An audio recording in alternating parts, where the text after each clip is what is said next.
Alors le 1%, c'est une vieille loi hein, qui obligeait tous les investisseurs, tous ceux qui étaient en responsabilité d'un équipement nouveau, de mettre en avant une œuvre artistique.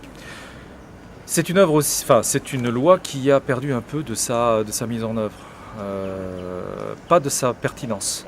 Et ce que nous allons essayer de faire, c'est justement que cette loi puisse permettre de développer le nombre d'œuvres dans les équipements. Alors, quels équipements?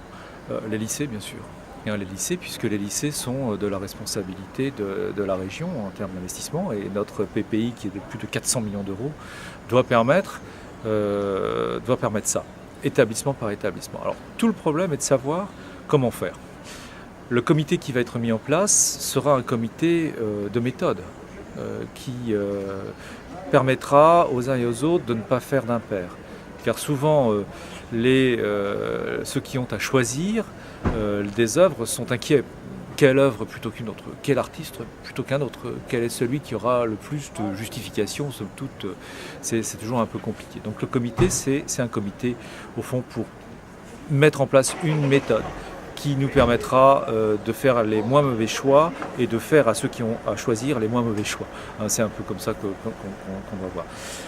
Je voudrais souligner un point particulier, c'est que notre volonté de remettre en avant ce 1% se fait dans un contexte de profonde inquiétude du monde de l'art.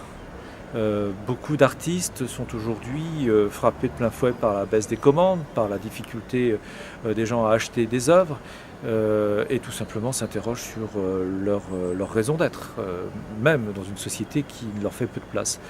Eh bien, si on peut, par l'ouverture d'un véritable marché, entre guillemets, de l'art plus vaste, eh bien, si on peut leur permettre de mieux vivre, on aura gagné un point pour une Bretagne créatrice, puisque c'est bien cela que l'on veut.